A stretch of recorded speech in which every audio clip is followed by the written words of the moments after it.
The stagecoach wheels hit a rut so deep that Delilah Hartley thought her bones might shake loose from her body. And when the driver finally called halt in the middle of nowhere with night falling fast and temperature dropping faster, she knew her troubles were only beginning. "Axles cracked clean through," the driver announced, spitting tobacco into the dust. "Ain't going nowhere tonight, maybe not tomorrow neither." Delilah clutched her carpetbag tighter, the thin cotton dress she wore doing nothing against the November wind that swept across the Idaho plains. She had sold nearly everything to afford the stage fare from San Francisco to Wallace, Idaho, where her aunt supposedly ran a boarding house and had promised work. The dress had been fine in California. Here, with the sun disappearing behind the mountains and frost already forming on the sagebrush, it might as well have been paper. The other passengers, a mining engineer and an older couple, had proper coats and immediately set about making camp with practiced efficiency. Delilah stood apart, watching her breath cloud in the air, trying not to let her teeth chatter too loudly. She was 22 years old, alone, and had exactly $3 to her name. Pride kept her from begging the others for help. "Madam, you are going to freeze to death standing there like that." The voice came from behind her, deep and concerned. Delilah turned to find a man on horseback, leading a pack mule loaded with supplies. Even in the dying light, she could make out his weather-beaten face, the shadow of stubble on his jaw and eyes that looked genuinely worried. He wore typical cowboy gear, leather chaps over denim, a worn hat, and a heavy canvas jacket lined with wool. "The stage broke down," she said, as if that explained everything, as if that justified her stupidity in not bringing warmer clothes. He dismounted in one fluid motion, the kind of movement that spoke of years in the saddle. "I can see that. What I cannot see is how you plan to survive the night in that dress." He was already shrugging out of his jacket. "Here. I could not possibly. You can and you will." He draped the heavy jacket over her shoulders before she could protest further. The warmth trapped in the fabric from his body heat hit her like a physical thing, and she could not stop the small sound of relief that escaped her throat. The jacket smelled like leather, wood smoke, and something else, something clean and masculine that made her feel oddly safe. "But you will be cold," Delilah managed, even as she pulled the jacket tighter around herself. "Keep it," he said, his tone brooking no argument. "I'm warm enough." This was obviously a lie. Already she could see him suppress a shiver in just his wool shirt, but his face remained set in determination. He turned to the driver. "How bad is it?" "Bad enough. Need a new axle or at least some serious iron work. Would have to ride to Wallace for parts." The cowboy nodded, then looked at their meager camp setup. "I have extra blankets and some salt pork. Let me contribute to the group." Over the next hour, as full darkness fell and the temperature plummeted, Delilah learned his name was James Harrison, that he was 26 years old, and that he ran a small cattle operation about 15 miles north of Wallace. He had been in Silver City buying equipment, and was heading home when he came across their stranded party. He worked efficiently, helping build up the fire, sharing his supplies without any expectation of thanks, and somehow managing to make everyone more comfortable despite the cold. Delilah sat close to the fire, wrapped in his jacket, and watched him move through the camp. Every time he passed near the flames, she could see his shoulders hunched slightly against the cold he would not acknowledge. Guilt gnawed at her, but whenever she tried to return the jacket, he would just shake his head and pile another blanket in her lap instead. "You must think me very foolish," she said when he finally settled near her side of the fire, nursing a tin cup of coffee. "I think you are someone who has had some bad luck," James replied. "There is a difference. I should have prepared better. I have never been this far north in November. I did not realize how cold it gets. Where are you headed, Wallace? My aunt runs a boarding house there. At least she did 6 months ago when she wrote to me. Delilah pulled the jacket tighter. I am hoping she still needs help. James nodded slowly. Martha Hoskins, Delilah's eyes widened. You know her. Everyone knows everyone in Wallace. It is not a big town. Your aunt makes the best apple pie in 3 counties. He smiled, and it transformed his whole face, made him look younger and less weathered. She is a good woman. You will like working for her. Assuming I make it there without freezing, Delilah said, attempting humor despite her anxiety. You will make it. I will ride to Wallace first thing tomorrow, get what is needed for the stage. Should have you there by tomorrow night, day after at the latest. He said it like a promise, like her welfare had become his personal responsibility. Why are you helping us? Helping me? James looked into the fire for a long moment. My sister died 2 winters ago. She was traveling alone and she got caught in a storm. If someone had stopped, if someone had helped, maybe she would still be alive. His voice remained steady, but Delilah could hear the old grief underneath.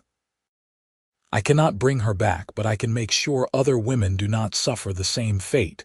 Delilah felt her throat tighten. I am so sorry. Me too. He turned to look at her directly, his eyes reflecting the firelight. But you are not her, and you are not going to freeze tonight. Understood? Understood. They sat in comfortable silence after that, listening to the fire crackle and the distant howl of coyotes. The other passengers had already bedded down in the disabled coach. The driver snored from his nest of blankets near the horses. It felt strangely intimate, sitting alone with this man she had just met, wearing his jacket, sharing his coffee when he poured her a cup from his pot. Tell me about your ranch, Delilah said, wanting to keep him talking, wanting to distract him from the cold she knew he must be feeling. It is not much, James admitted. 200 acres, about 50 head of cattle right now. I'm trying to build it up, but it is slow work. The land is beautiful, though. Right up against the Bitterroot Mountains with a creek running through the property. In summer, the meadows are full of wildflowers. In winter, everything goes white and quiet like the world is holding its breath. The way he described it with such obvious love made Delilah yearn to see it. Do you run it alone? I have a hired hand, Tom, who helps with the heavy work. And a dog named Rufus who thinks he runs the whole operation. James smiled again. It is a good life, simple but good, better than the alternatives. What were the alternatives? Mining, like most men around here. I tried it for 2 years and decided I would rather be poor above ground than risk being dead below it. He stretched his legs toward the fire. Cattle are stubborn and stupid sometimes, but at least they do not collapse on top of you without warning. Delilah laughed, surprising herself. She had not expected to laugh tonight, stranded in the cold, uncertain of her future. Yet here she was, warming herself by a fire, talking to a kind stranger who had given her his jacket without hesitation. You should try to sleep, James said. Tomorrow will be a long day. What about you? I will keep the fire going. Someone should. That is not fair. You are already cold. I am fine, Miss Hartley. Please get some rest. Delilah wanted to argue, but exhaustion pulled at her bones. The warmth from the fire and the jacket had finally started to seep deep into her body. And with it came the crushing fatigue of a very long, very stressful day. She arranged herself as comfortably as possible on the hard ground, using her carpet bag as a pillow, and tried not to think about how much her life had changed in recent months. 6 months ago, she had been working as a seamstress in San Francisco, living in a small but respectable room, with enough money for food and occasional entertainment.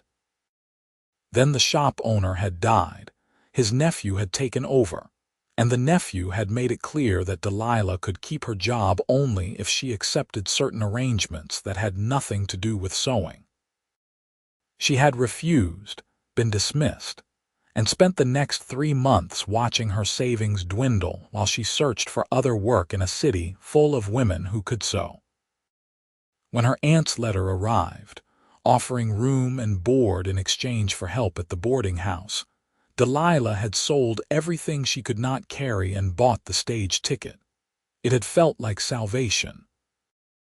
Now, lying on frozen ground in borrowed warmth, she wondered if she had simply traded one set of problems for another. "Miss Hartley," James's voice cut through her spiraling thoughts, "it will work out.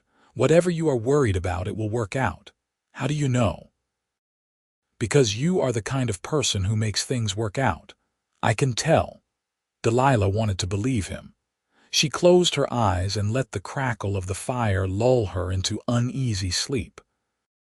She woke several times during the night, each time seeing James still awake, tending the fire, his arms wrapped around himself against the cold he insisted he did not feel.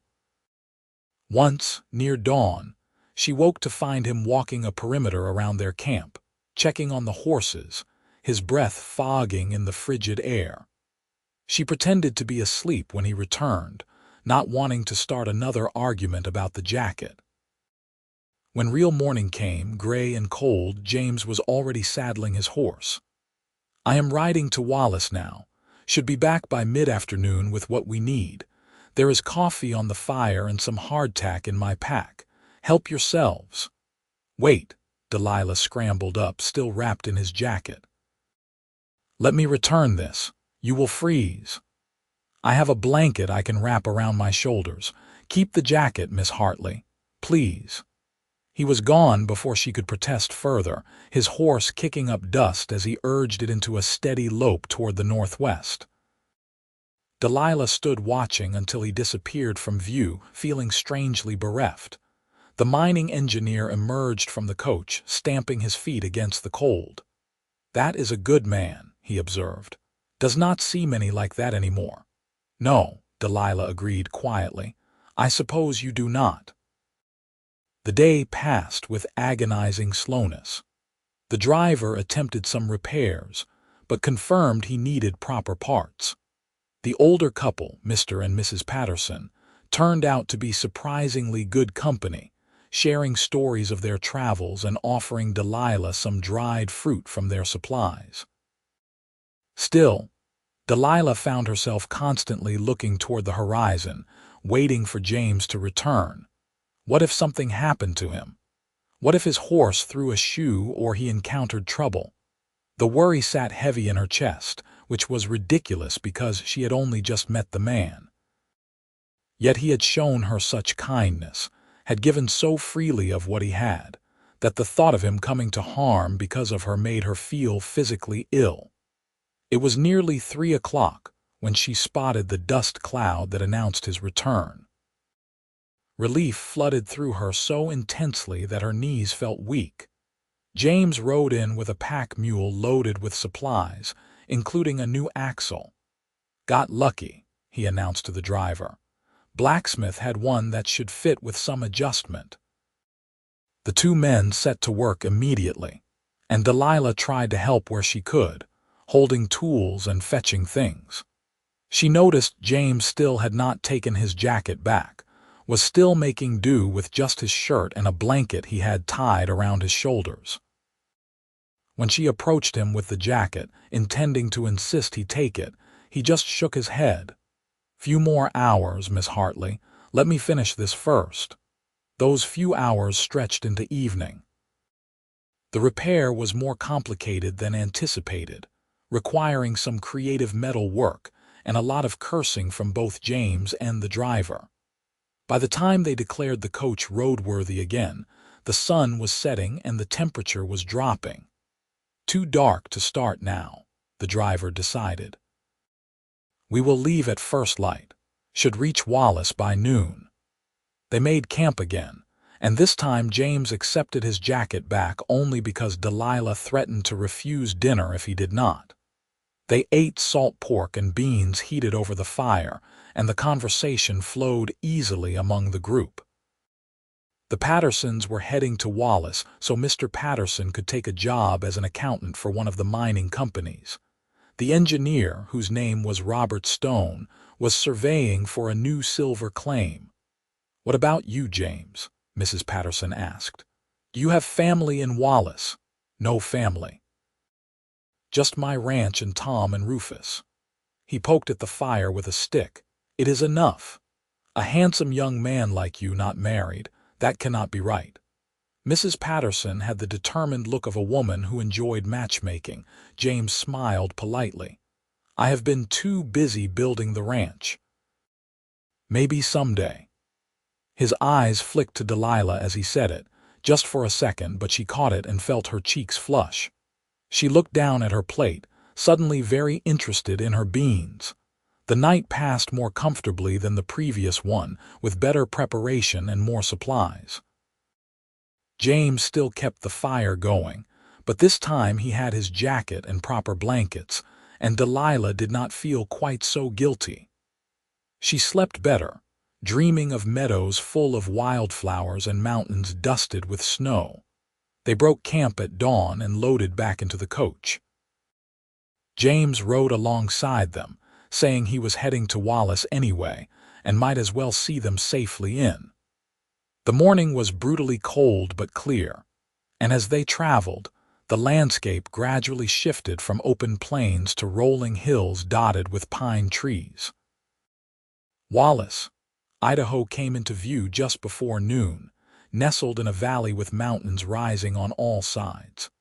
It was bigger than Delilah had expected, a proper town with a main street lined with wooden buildings, several churches, and enough houses to suggest a stable population. The mining boom had clearly been good to the area, though she had heard the silver was starting to play out. The stage pulled up in front of the Wells Fargo office, and everyone disembarked stiffly. The Pattersons immediately sought directions to their lodgings. The engineer headed for the nearest saloon. Delilah stood on the wooden sidewalk, clutching her carpetbag, suddenly uncertain. "Your aunt's boarding house is 2 streets over," James said, appearing at her elbow. "I will walk you there. You have already done so much. A few more minutes will not hurt." They walked through the town, James nodding greetings to various people they passed. Everyone seemed to know him, and Delilah noticed several curious glances thrown her way. She supposed a stranger always attracted attention in a small town.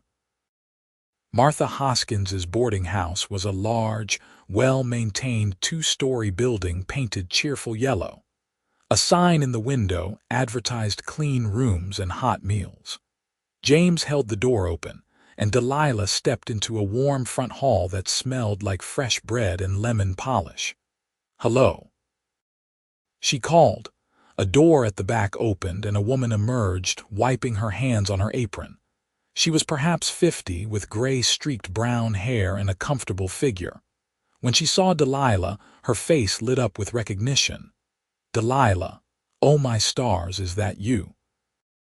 Martha rushed forward, pulling Delilah into a tight embrace.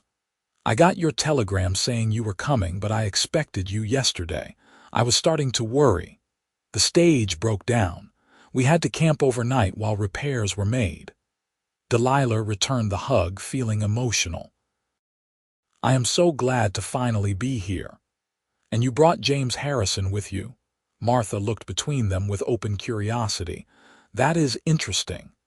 "Mr. Harrison helped us when we broke down," Delilah explained. "He gave me his jacket and rode to town for parts. I would likely have frozen without his kindness." Martha's expression softened as she looked at James. "That sounds like something you would do. Thank you for taking care of my niece." "It was nothing, madam. I am glad I could help." James shifted his weight, suddenly looking uncomfortable with the attention. "I should let you two catch up. Miss Hartley, it was a pleasure meeting you." He turned to leave, and Delilah felt panic rise in her chest at the thought of him simply walking away, of never seeing him again after he had been so present for the last 2 days. "Mr. Harrison, wait." She fumbled in her bag, knowing even as she did it that her 3 remaining dollars could not possibly repay what he had done. "Please, let me give you something for your trouble." "Absolutely not." He looked almost offended. "I did not help you for money, Miss Hartley." "Then what can I do?" "I cannot just let you ride away after everything." James hesitated, his eyes searching her face. "Be well. That is all I need. Be well and be happy here." Then he was gone, the door closing behind him with a soft click. Delilah stood staring after him, feeling like something important had just walked out of her life. "Oh my," Martha said quietly, "that is a look I recognize." "What look?" "The look of a woman who has just met someone significant." Martha took Delilah's carpetbag. "Come on, let me show you your room. You can tell me everything over tea." The room was small but charming, with a real bed, a washstand, and a window overlooking the street. Delilah sank onto the mattress, exhausted. When Martha returned with tea and sandwiches, the whole story came pouring out, from her troubles in San Francisco to the freezing night on the plains to James's quiet kindness. "He sounds like a good man," Martha said when Delilah finished. "He is. But I will probably never see him again." The thought hurt more than it should. "Wallace is not a big town, dear. You will see him, and when you do, you should tell him how you feel." "I do not feel anything. I just met him." Martha gave her a knowing look but mercifully did not argue. Instead, she outlined what Delilah's duties would be: helping with cooking and cleaning, managing the books, and dealing with boarders. The work sounded manageable, and the room and board plus a small salary would allow Delilah to start rebuilding her savings. For the next week, Delilah threw herself into her new responsibilities.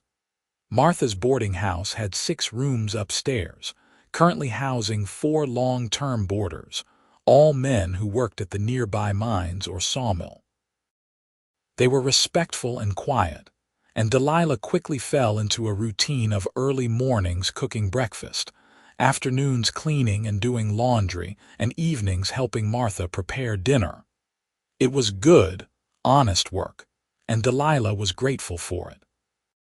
Yet every time she heard hoofbeats outside, every time the door opened, her heart would leap, hoping to see James. He never came. She told herself it was ridiculous to feel disappointed. The man had his own life, his own ranch to run. Why would he seek her out?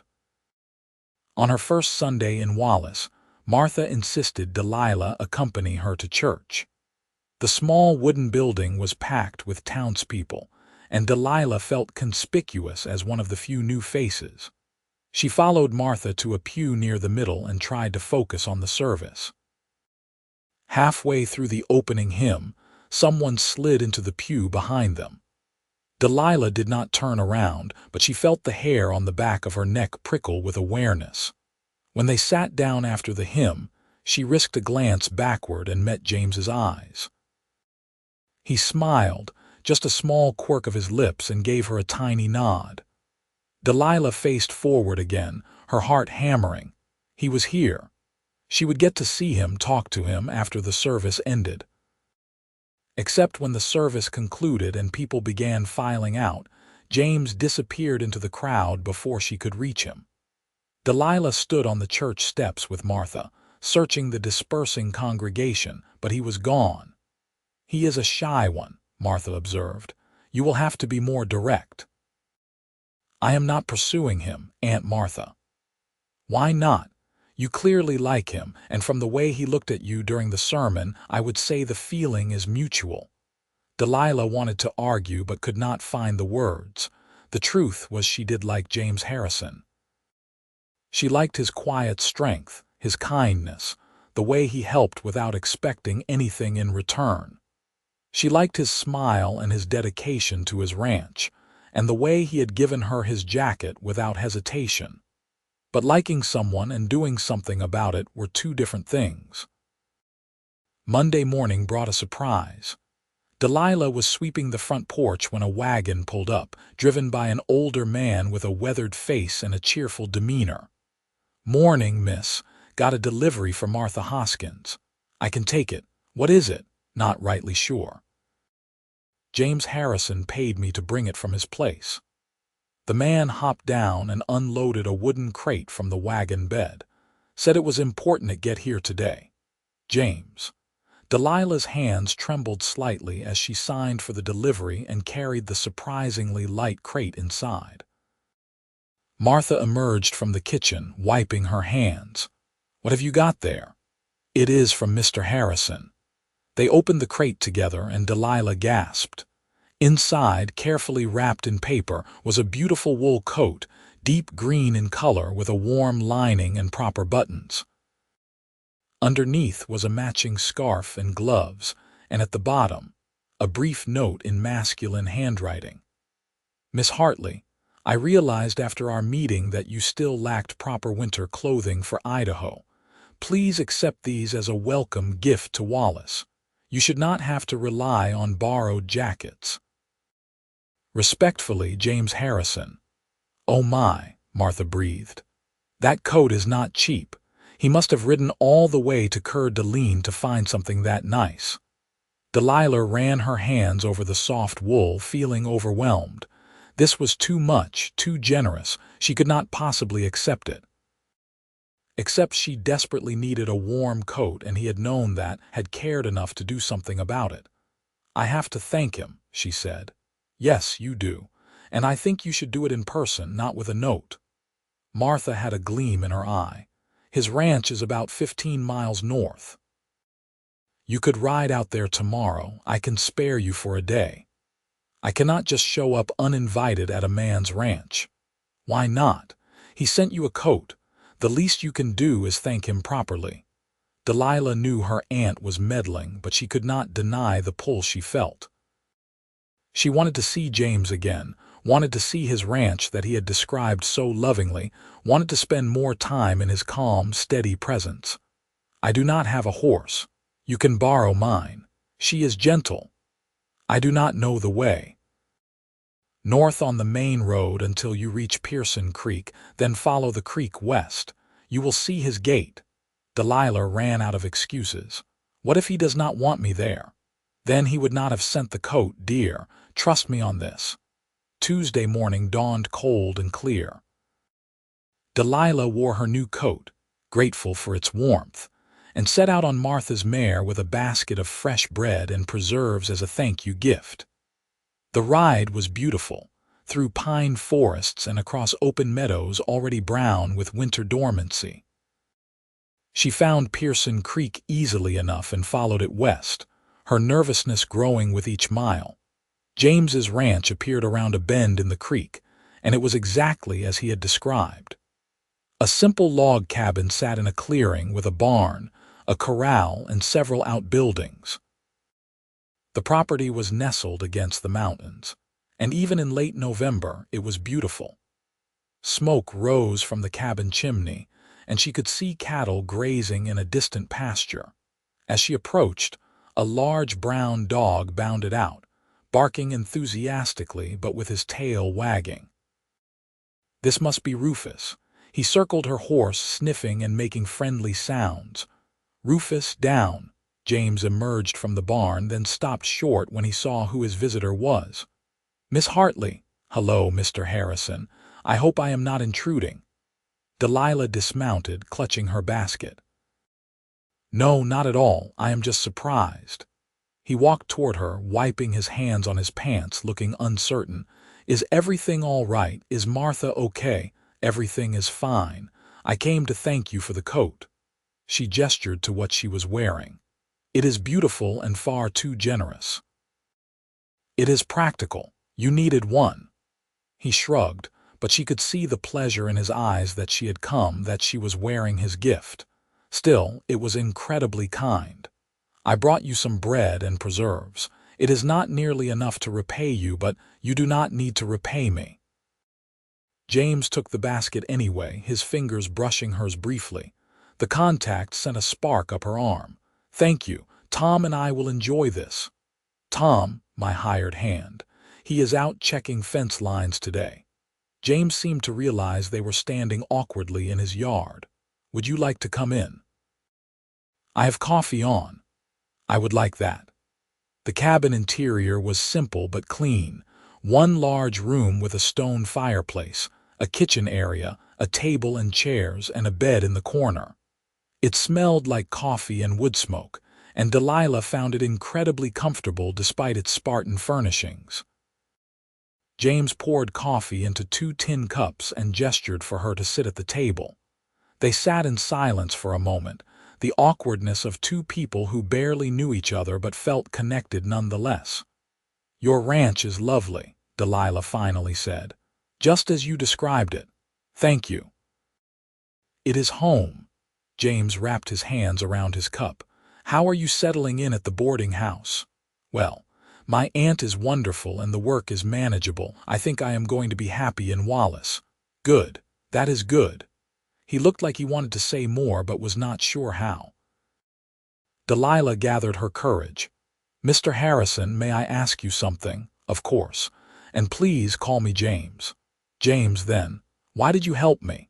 And I do not mean the general answer you gave before about your sister. I mean specifically me. You went so far out of your way, gave so much, and we were strangers.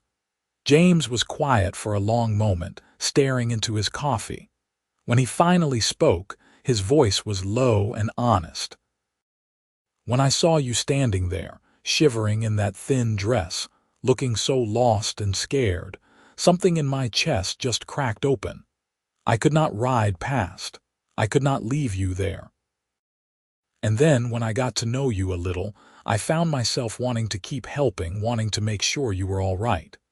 He looked up, meeting her eyes. I have been thinking about you ever since. That is the truth of it. Delilah's breath caught. I have been thinking about you too. You have, constantly. I kept hoping you would come by the boarding house. When you did not, I thought maybe I had imagined the connection between us. You did not imagine it. James reached across the table, his hand palm up, an invitation. Delilah placed her hand in his, and his fingers closed gently around hers. I stayed away because I did not want to presume. You just arrived in town, just started a new life.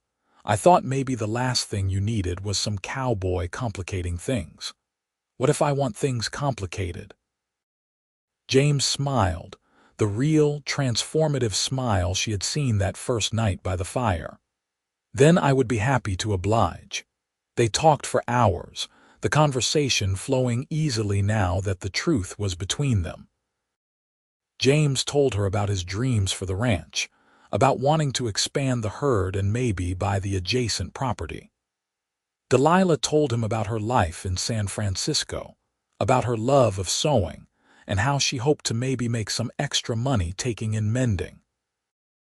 You could make curtains for the cabin, James said, looking around at his bare windows. I would pay you, of course.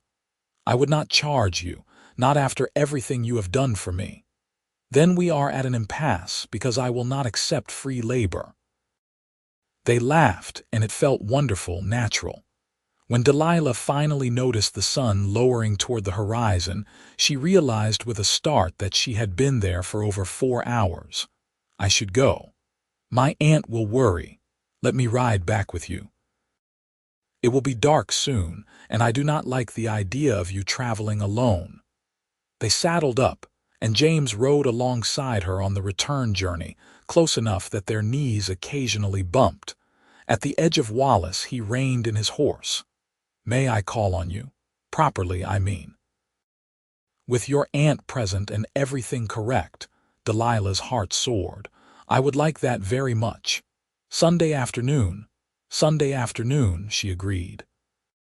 He did call that Sunday and the Sunday after, and soon he was coming by twice a week, always bringing small gifts, a handful of wildflowers he had preserved, a book he thought she might like, a sack of apples from a tree on his property.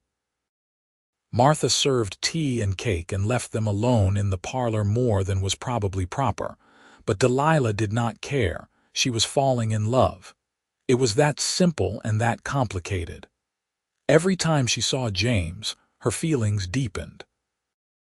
She loved his quiet humor, his work ethic, the way he treated everyone with respect regardless of their station. She loved how he listened when she talked, really listened, like her words mattered. She loved the way he looked at her, like she was something precious. Christmas came, and James invited Delilah and Martha to the ranch for dinner. He and Tom had roasted a goose, and while the cooking was not fancy, the company was wonderful. Delilah gave James a scarf she had knitted in secret, and he gave her a wooden box he had carved himself, perfect for storing sewing supplies. "I made it during the evenings," he admitted. "I am not much of a craftsman, but I wanted you to have something from me, something I made with my own hands." Delilah traced the simple but careful carvings on the lid. "It is perfect, thank you." That night, when James drove them back to town in his wagon, he helped Delilah down and held her hand a moment longer than necessary. "Delilah, I need to tell you something," her heart hammered. "Yes." "I am in love with you. I know it has only been a couple of months, and maybe it is too soon to say so, but I cannot keep it inside anymore. You are the first thing I think about in the morning and the last thing before I sleep. When you are not with me, I am only half present, always wondering what you are doing, if you are happy. I love you, and I needed you to know." Delilah felt tears prick her eyes. "I love you too, I have for weeks now." James let out a breath like he had been holding it for days. "Really, really."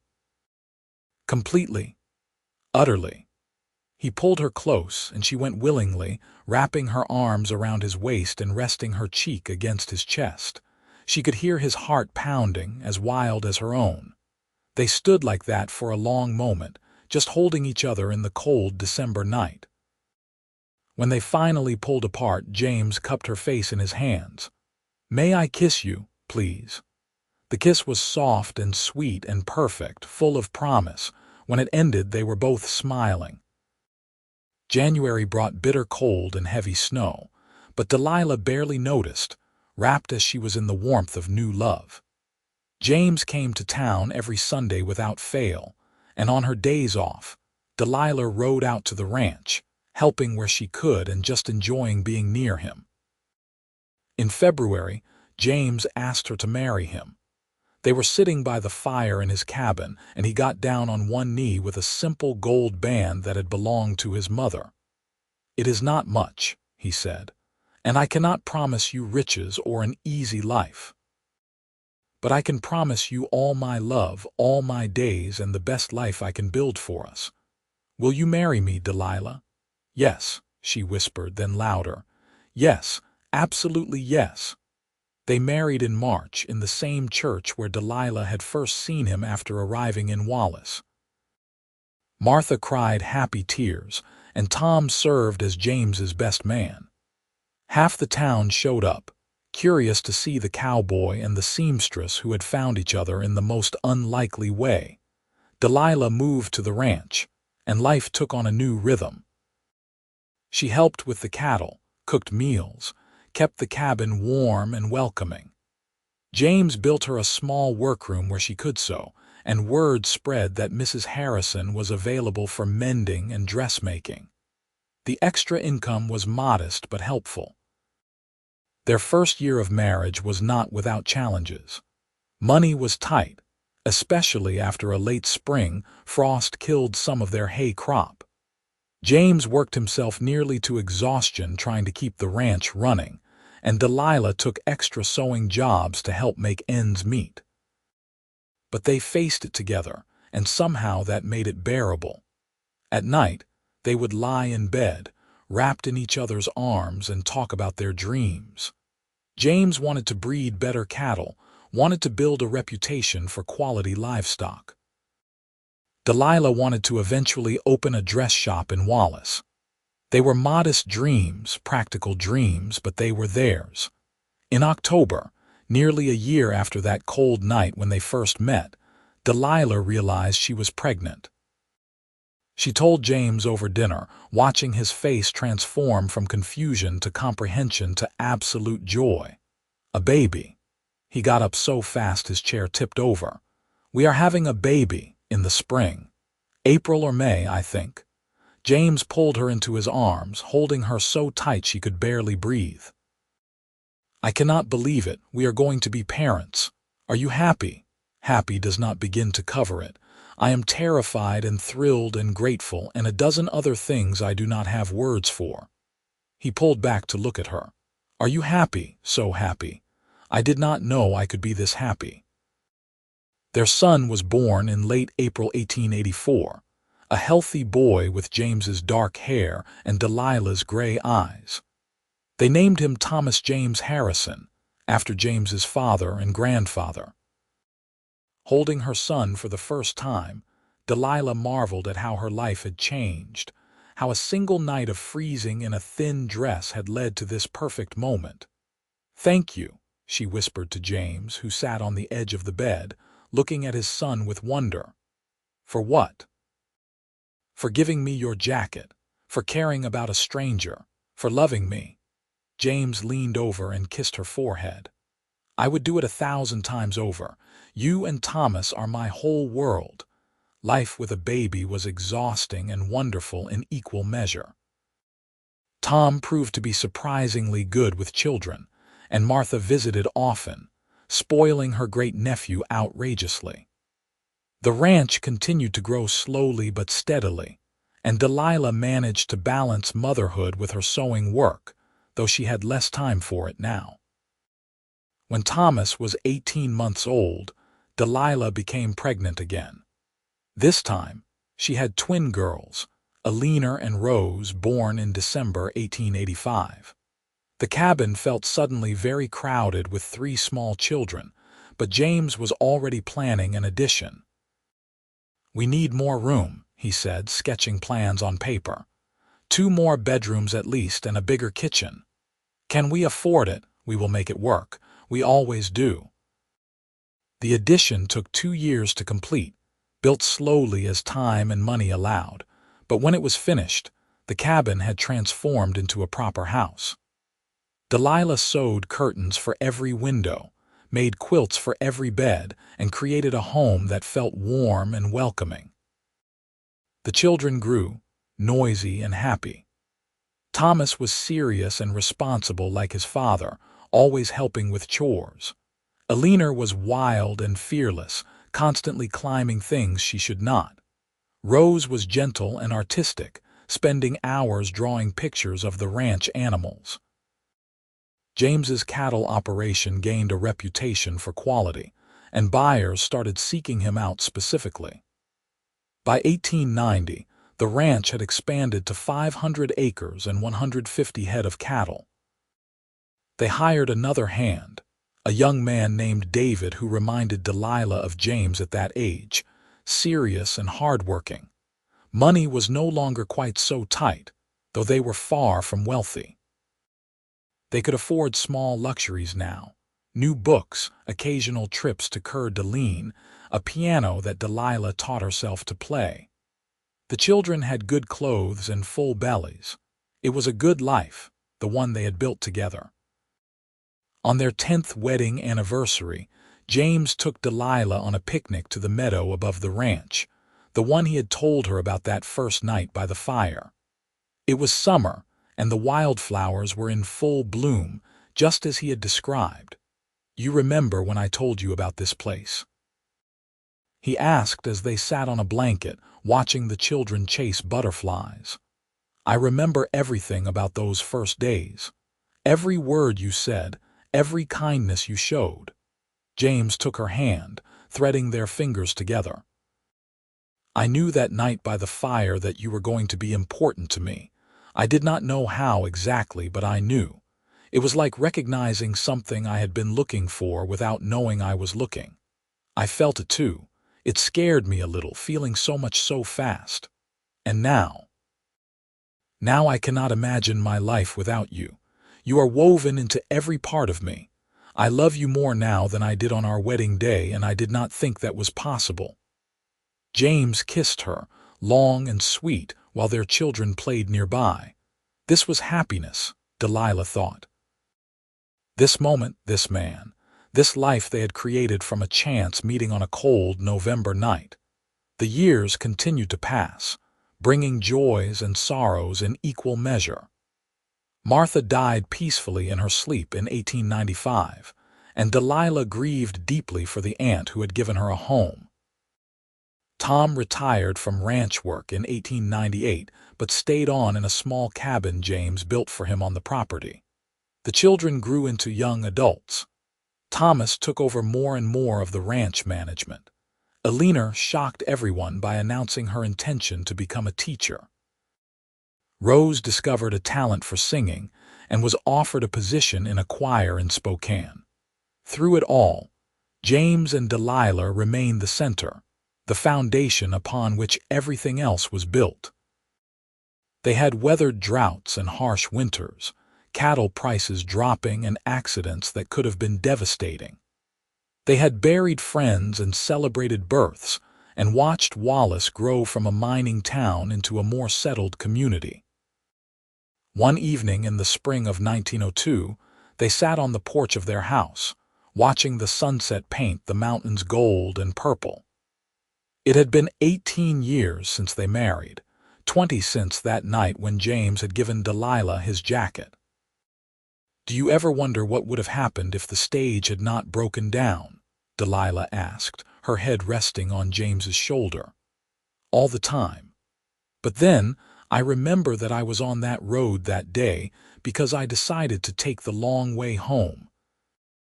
I could have cut through the mountains and saved 5 miles, but something made me stay on the main road. Fate, maybe, or maybe just luck. Either way, I am grateful." He squeezed her hand.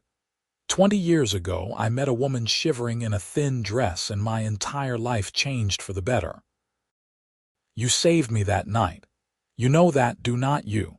We saved each other, James corrected. I was just existing before you, Delilah, going through the motions. You gave me a reason to build something real, something that mattered. Delilah turned to kiss him, tasting the coffee he had been drinking and the sweetness that was simply him. After all these years, after 3 children and countless challenges, she still felt that spark, that recognition of finding exactly where she was meant to be. Thomas took over the ranch fully in 1905 when James turned 50 and decided to slow down. By then, he and Delilah had become the respected elders of the community, the couple people pointed to as an example of what love and hard work could build. Eleanor had indeed become a teacher and married a fellow educator. Rose's singing had taken her to Spokane, then to San Francisco, though she returned home often. Thomas married a local girl, Sarah, and they gave James and Delilah 4 grandchildren to spoil. The house that had once seemed so big with 3 small children now filled regularly with grandchildren, laughter echoing off the walls. Delilah would sit in her sewing room, working on quilts for each new baby, listening to the chaos below and feeling profoundly content.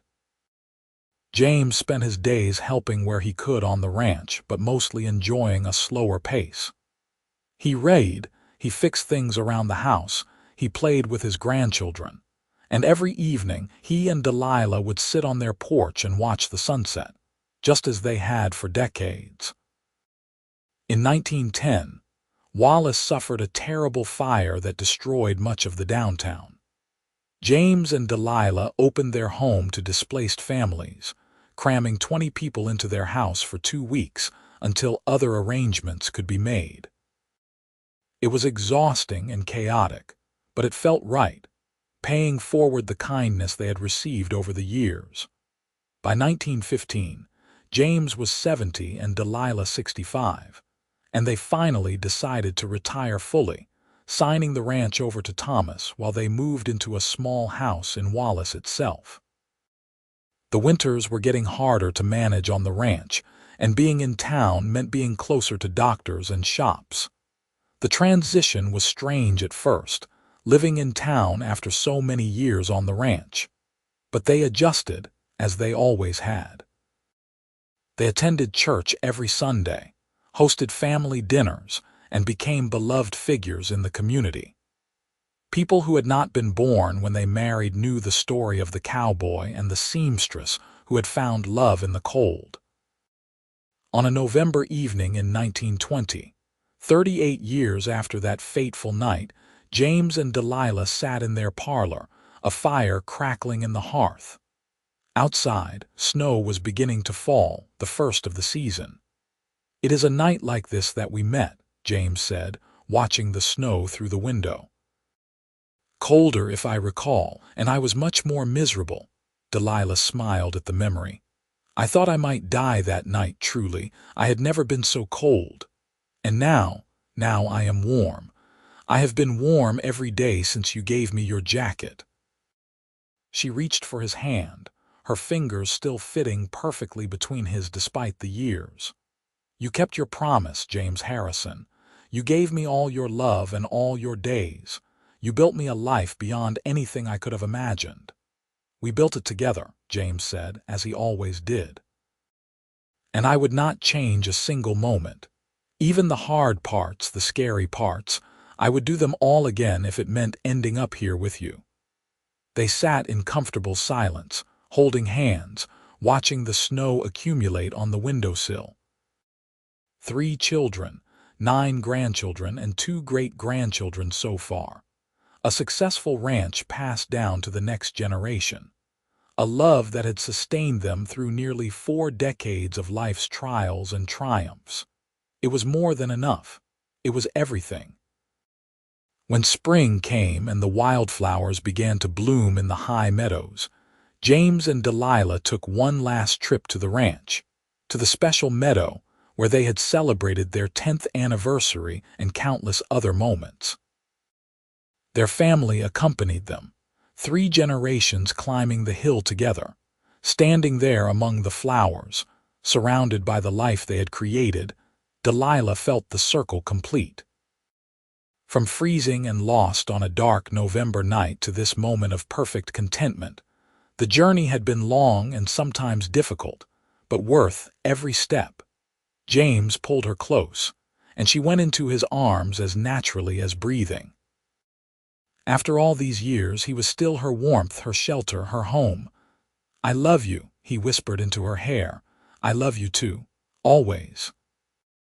And there, in the meadow full of wildflowers, with their family around them and the mountains standing eternal witness, Delilah and James held each other and knew that their story, which had begun with a simple act of kindness on a cold night, had become exactly what it was always meant to be.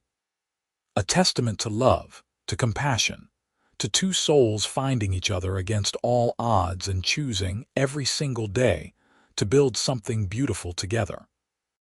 The sun set over the Bitterroot Mountains, painting the sky in shades of gold and rose, and the couple who had once been strangers stood together, whole and happy, having found in each other everything they had ever needed.